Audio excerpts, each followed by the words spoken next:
Jésus, le nom qui délivre. Jésus, le nom qui délivre. Jésus, le nom qui opère le miracle. Le nom de Jésus. Le nom de Jésus. Le nom de Jésus. Le nom de Jésus. Le nom de Jésus. Le nom de Jésus. Le nom de Jésus. Et de lever la routier. Ne sors pas la présence de Dieu. Ne sors pas la présence de Dieu. Ce soir, Dieu s'est décidé de guérir, de délivrer et d'opérer le miracle dans la vie d'une personne. Pendant que les chants sont en train de nous ramener encore, de nous rappeler encore, et ce qui s'était passé à la croix, j'aimerais que quelqu'un monte encore dans la prière. Ce soir, ça ne dépend pas des prédicateurs, ça ne dépend pas de ta présence, mais ça dépend de ce que Dieu a décidé de faire pour toi ce soir. Tu es en train de voir ce que Jésus a accompli à la croix. Et tu es en train de réaliser. Il s'est regardé et Dieu, il a laissé la guérison.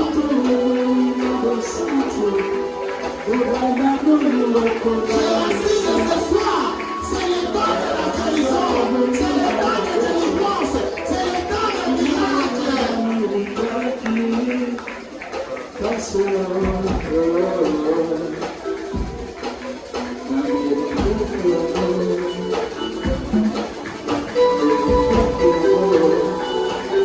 Est-ce que tu es en train de voir cet homme de 38 ans, cet homme de 33 ans plutôt, innocent qu'il était, il n'avait pas pris la femme pour personne, il n'avait pas volé, il n'avait pas tombé dans l'impudicité, mais ce jour-là, il a accepté cette mort honteuse.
Jésus,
ça la principale là.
C'est ta soif.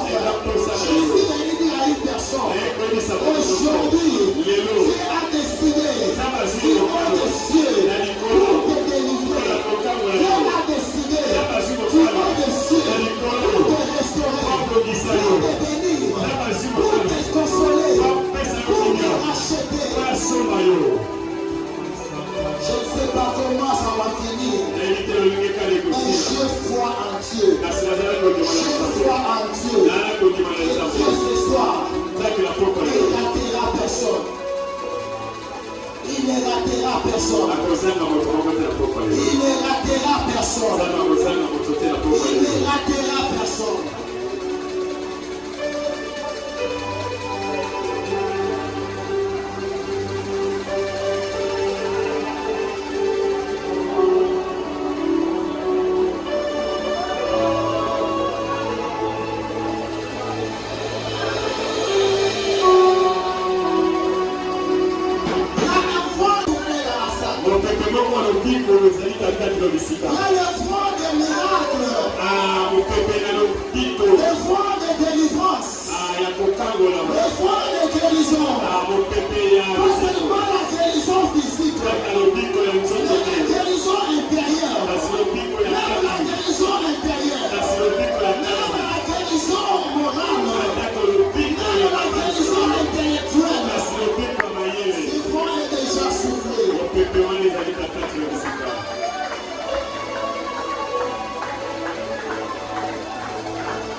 C'est pour toi que ce moment a été organisé.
à l'œuvre de Saint-Esprit.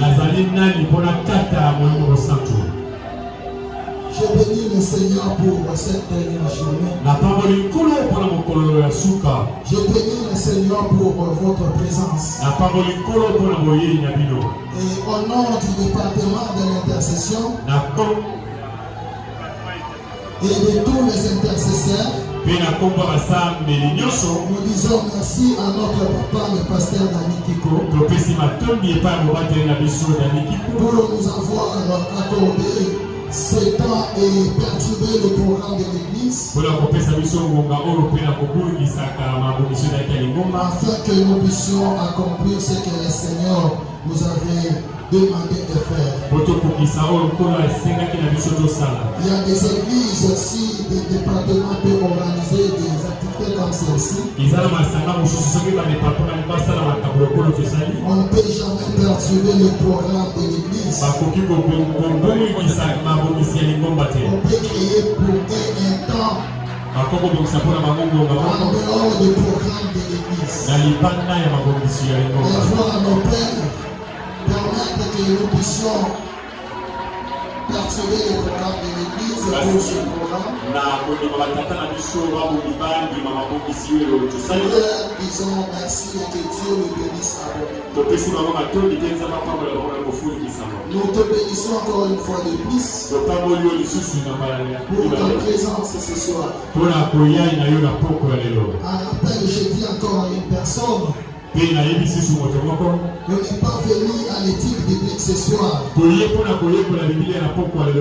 nous sommes venus à un rendez-vous particulier avec notre Dieu. Celui de la guérison, miracle et délivrance. Dans cette activité qui avait commencé depuis le lundi, nous sommes en train de parler sur un terme. Veux-tu être guéri? Veux-tu être guéri? Veux-tu être guéri? Rapidement, si on peut lire les Écritures. Nous sommes dans le livre de Jean. Jean chapitre 5. Nous allons lire rapidement le 6e verset. Jean 5, verset 6. La Bible nous dit, Jésus l'ayant vu couché et sachant qu'il était malade depuis longtemps, lui dit, veux-tu être guéri? Veux-tu être guéri? On peut reprendre nos places. Il s'agit ce soir dans ce texte d'un homme malade depuis 38 ans. Ils étaient à la piscine de Bethesda. Il n'était pas seul, mais c'était nombreux. Comme tout malade à la piscine de Bethesda, cet homme était couché sous le portique en attendant le mouvement de l'eau. Ensemble avec tous les malades qui étaient ces jours-là à la piscine, cet homme de 38 ans, malade qu'il était aussi couché. Il attendait le mouvement de l'eau. Ce soir, il y aura un mouvement. Il y a déjà un mouvement qui a commencé. Il y a un mouvement qui est déjà déclenché. Le mouvement de miracle. Le mouvement de guérison. Le mouvement de délivrance. La Bible nous dit, au verset 3 de ce chapitre, sous ce portique étaient couchés un grand nombre de malades, des aveugles, des boiteux et des paralytiques.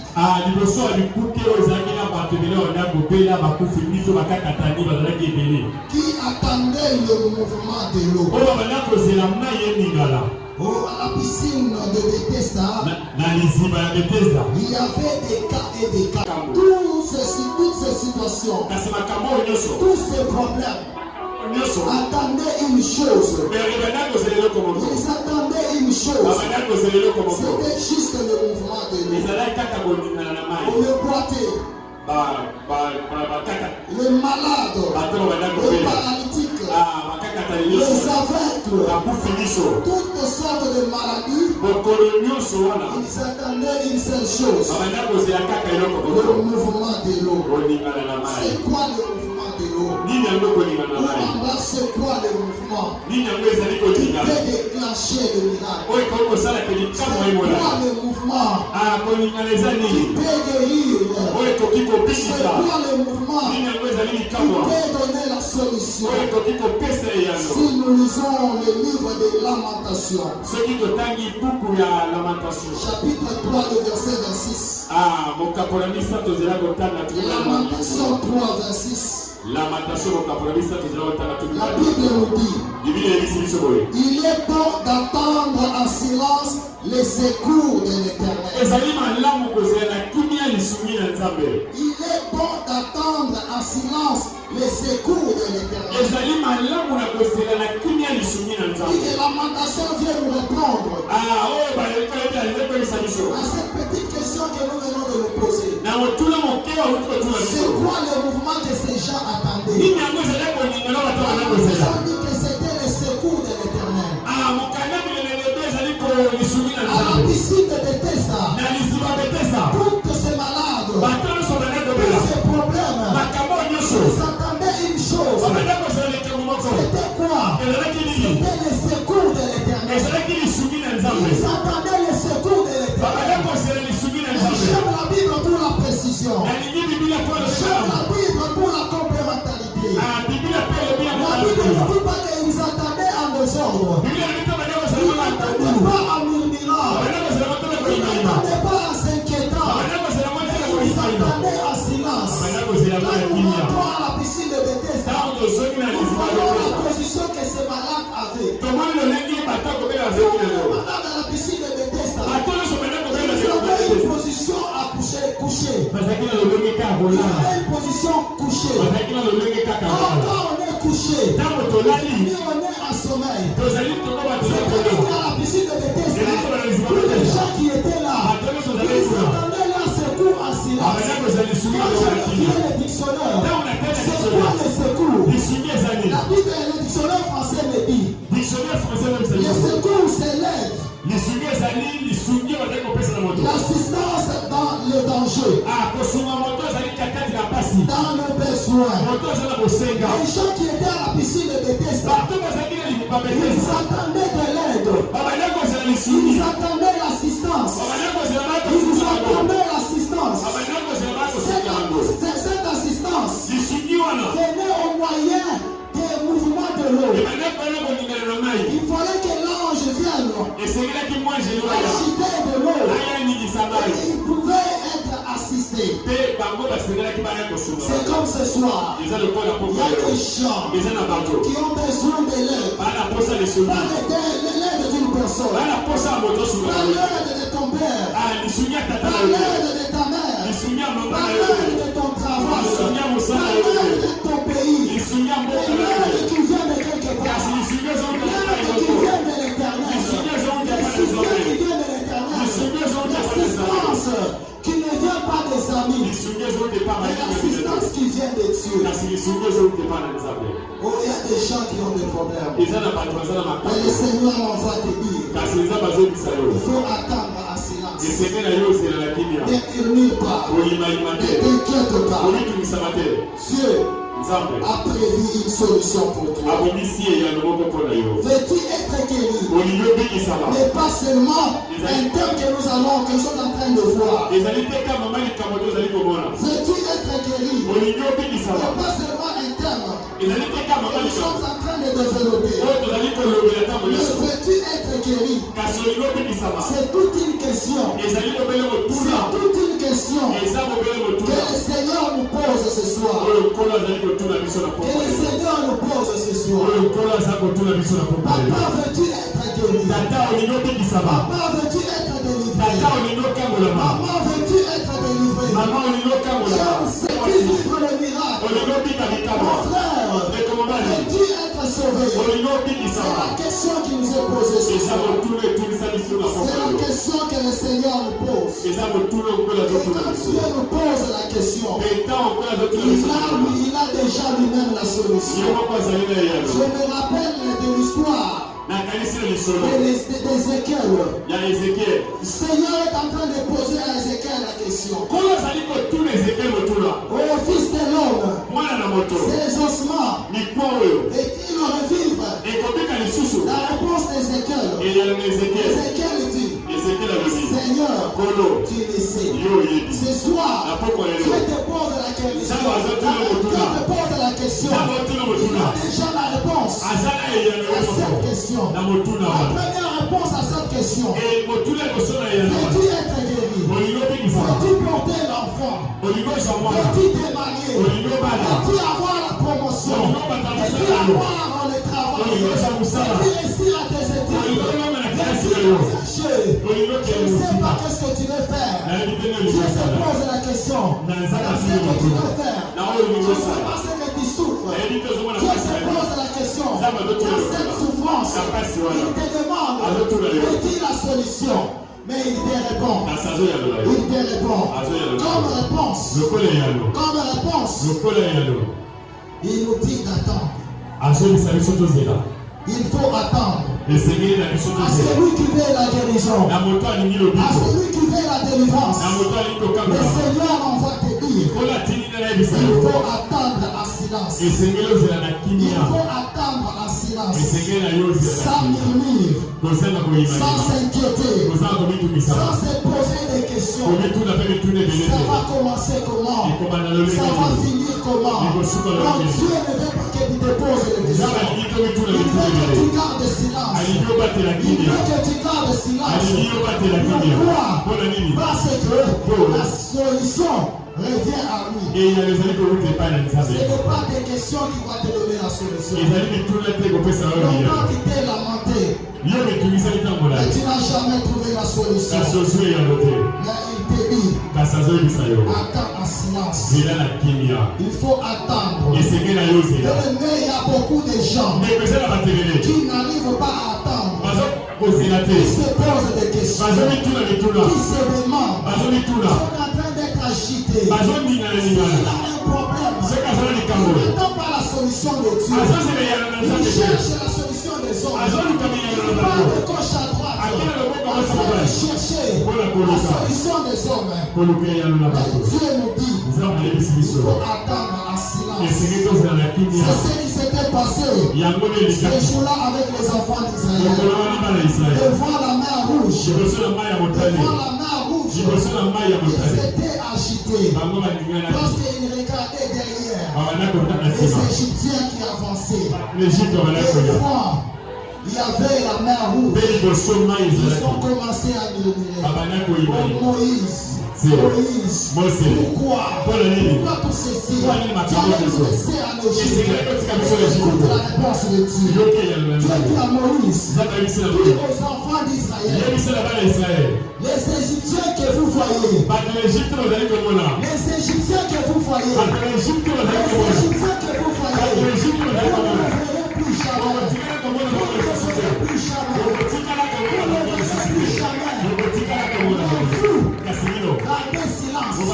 Gardez silence.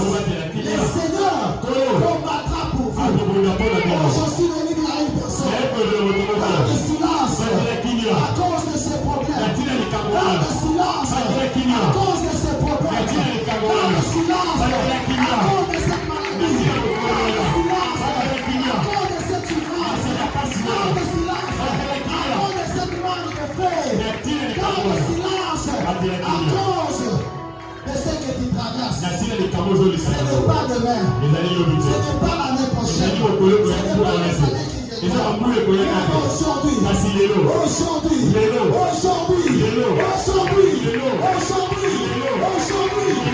Seigneur combattra pour vous. Le Seigneur combattra pour vous. Le Seigneur des amis pour combattre pour nous. Pour combattre pour nous. Tu veux la guérison. C'est aujourd'hui que le Seigneur va te guérir. C'est aujourd'hui que tu vivras ton miracle. Pour ton problème, pour ta situation, pour ta souffrance, le Seigneur ajoute un deuxième point. Il ne suffit pas seulement de garder silence. Il ne suffit pas seulement un grand nombre. Mais il n'était pas loin de la piscine. Il n'était pas loin de la piscine. Ils étaient tous tout autour de la piscine. Ils ne pouvaient pas s'éloigner. Pourquoi? Parce que leur guérison dépendait de la piscine. Leur solution dépendait de la piscine. C'est ce que le Seigneur avait recommandé aux disciples. Il leur avait dit, ou soit il leur avait recommandé de ne pas s'éloigner de Jérusalem. De ne pas s'éloigner de Jérusalem. Mais d'attendre ce que le Père avait promis. Tu veux vivre à la guérison. Tu veux vivre à la guérison. Tu veux vivre à la délivrance. Ne t'éloigne pas de Jérusalem. Ne t'éloigne pas de la piscine. Ne t'éloigne pas de ces chemins. Ne t'éloigne pas des choses de Dieu. Ne t'éloigne pas de la foi. Il y a beaucoup de gens qui ont abandonné la foi à cause de problèmes. Quel est le problème? Ne te fais pas éloigner de la présence de Dieu. Quelle souffrance, quelle situation que tu traverses aujourd'hui, ne t'éloigne pas de Dieu. Oh mon frère, à cause de réussite à l'université, ne t'éloigne pas de Dieu. Ma soeur, à cause des points, ne t'éloigne pas de Dieu. Oh papa, à cause de nourrir tes enfants, ne t'éloigne pas de Dieu. Pour aller dans la corruption, pour aller dans la magie, pour aller coucher ailleurs. Reste là. Dieu va te visiter. Dieu va te visiter. Oh, je suis venu dire à une personne, le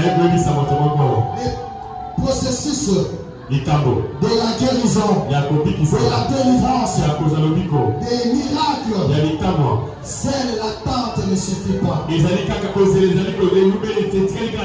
L'attente seule ne suffit pas. Oh, à la piscine de Bethesda, la Bible me dit un grand nombre de malades, de boiteux, et tous ils s'attendaient. Vous savez, il dit à une personne, seul attendre ne suffit pas. L'attente seule ne suffit pas. Il y a un élément que le Seigneur nous apporte ce soir. C'est lui de la persévérance. Il y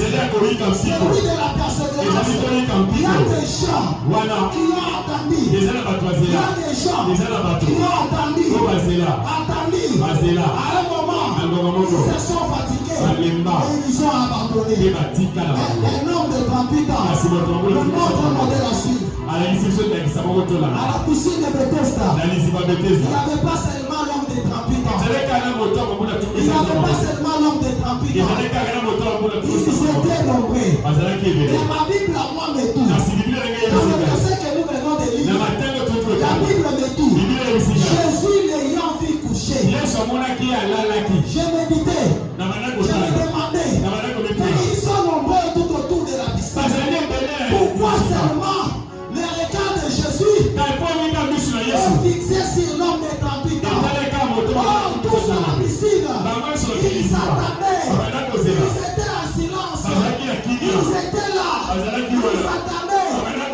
Pourquoi Dieu ne l'avait pas vu? Il y avait un élément qui leur manquait, la persévérance. Parce que la Bible met l'accent sur la période que l'homme de 38 ans a vécu. La Bible n'a pas mentionné tout le monde. Combien de temps ils ont passé? Ils s'attendaient bien sûr. Mais ils ne persévéraient pas de la même manière.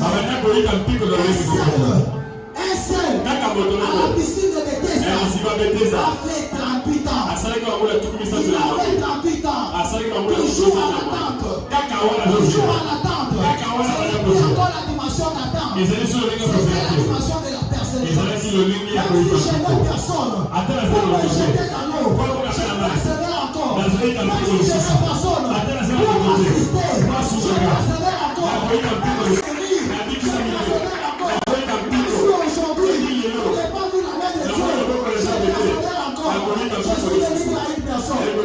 Continue à persévérer. Continue à persévérer. Continue à persévérer. La persévérance attire le regard de Jésus. Est-ce que je parle à une personne? Est-ce que je parle à une personne? Est-ce que je parle à une personne? Je disais ceci. La persévérance attire le regard de Jésus. Attire la présence de Jésus. Attire le physique de Jésus. Attire la personne de Jésus. Tu as besoin de miracles. Tu as besoin de la solution. Persévère dans les choses de Dieu. Persévère dans la foi. Persévère dans la crainte. Il y a des gens qui continuent à persévérer dans le mal. Le Seigneur m'a dit de vous dire, depuis que vous êtes en train de persévérer dans l'impudicité, qu'est-ce que vous avez gagné? Depuis que tu persévères avec ces copinages, qu'est-ce que tu as gagné? Depuis que tu continues à persévérer dans la colère, qu'est-ce que tu gagnes? Depuis que tu persévères dans les mensonges, qu'est-ce que tu gagnes? Oh, les jeunes sœurs, les jeunes sœurs, qui persévèrent dans le mal, qui persévèrent dans la haine, qui persévèrent dans la jalousie, qu'est-ce que tu gagnes? Qu'est-ce que tu gagnes?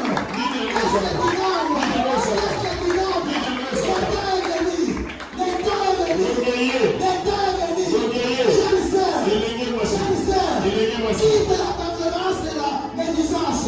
Quitte la persévérance des calomnies. Quitte la persévérance de la jalousie. Il y a une seule endroit pour persévérer. C'est dans la présence de Dieu. C'est dans la présence de Dieu.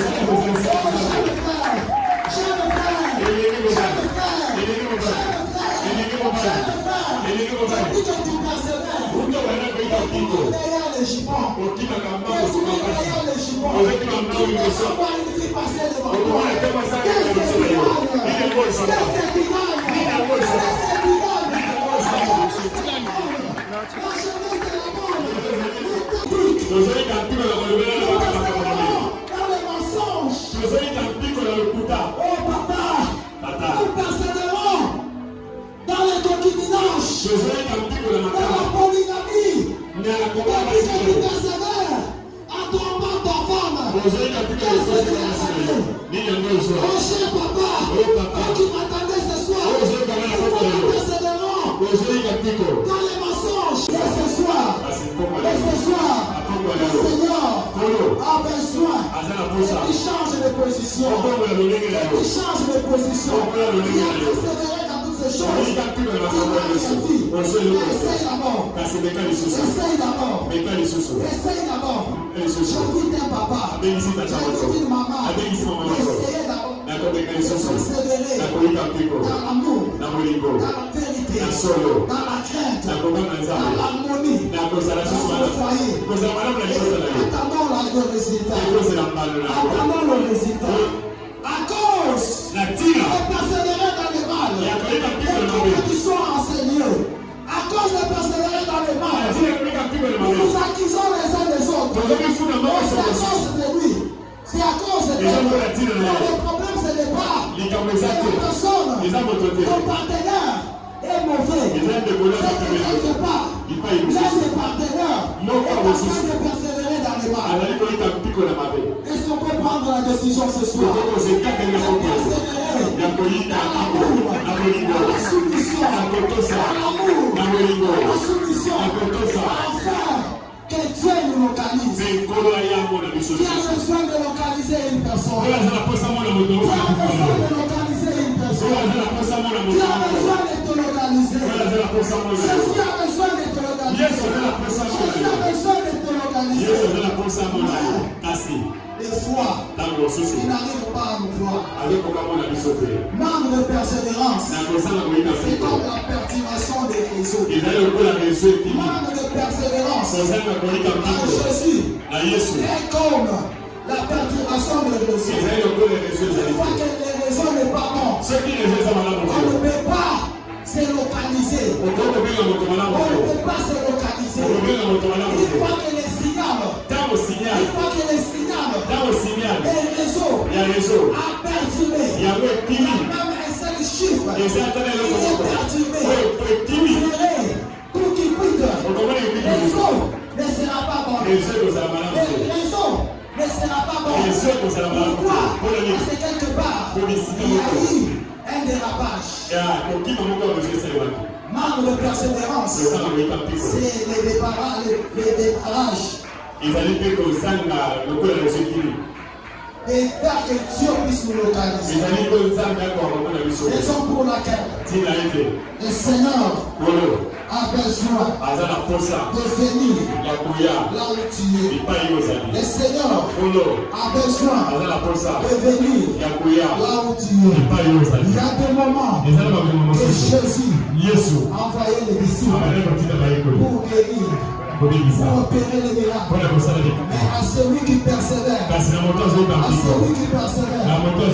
soir, je suis venu apporter une bonne nouvelle à la personne qui persévère, à celui qui a pris la décision ce soir de persévérer.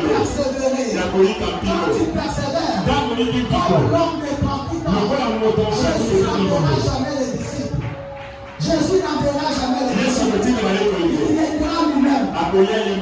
Il viendra lui-même. Il ne viendra même pas accompagné. Il viendra lui-même. Lisez la Bible. L'homme de 38 ans, Jésus l'a vu. Jésus l'a vu. Il était seul. Il n'était pas accompagné. La personne de Jésus est venue ce soir pour te localiser. Pour te localiser. Parce que tu as accepté de persévérer. Pourquoi Jésus va venir ce soir pour te localiser? Pourquoi Jésus a pris la décision de venir ce soir pour que tu sois guéri? Pour que tu sois guéri. Oh, nous sommes en train de voir les raisons qui a poussé Jésus de venir en personne, de voir la personne de 38 ans. Jésus, je suis venu t'apporter la bonne nouvelle. Jésus est venu pour toi ce soir, pour te guérir. Il mérite de te guérir. Parce que Esaïe nous dit, il a été méprisé et abandonné. Il a été abandonné des hommes. Un homme de douleur, habitué à la souffrance. Ce sont nos souffrances qu'il a portées. Jésus vient ce soir parce qu'il a porté nos souffrances. Jésus vient ce soir en personne. Il n'envoie pas quelqu'un autre. Il vient seul parce qu'il a porté nos souffrances. Jésus a accepté de venir ce soir parce qu'il était frappé de Dieu. Il était humilié. Il était humilié. Il était blessé. Il était blessé pour nos péchés. Brisé. Pour nos iniquités. Les châtiments qui nous donnent la paix étaient tombés sur lui. était tombé sur lui. Et c'est pas sa mère piscine. C'est pas sa mère piscine que nous sommes guéris. La première raison qui a poussé Jésus de venir ce soir, c'est Ésaïe 53. Ésaïe 53. Oh, tu n'as pas à t'inquiéter. Tu n'as pas à t'inquiéter. Parce que Jésus est là. Jésus est là. Jésus est là. Oh, Philippiens est en train d'ajouter. Philippiens est en train d'ajouter. Pourquoi il est venu? Pourquoi il est venu? Pourquoi il est venu? Non seulement parce qu'il a vu ta persévérance,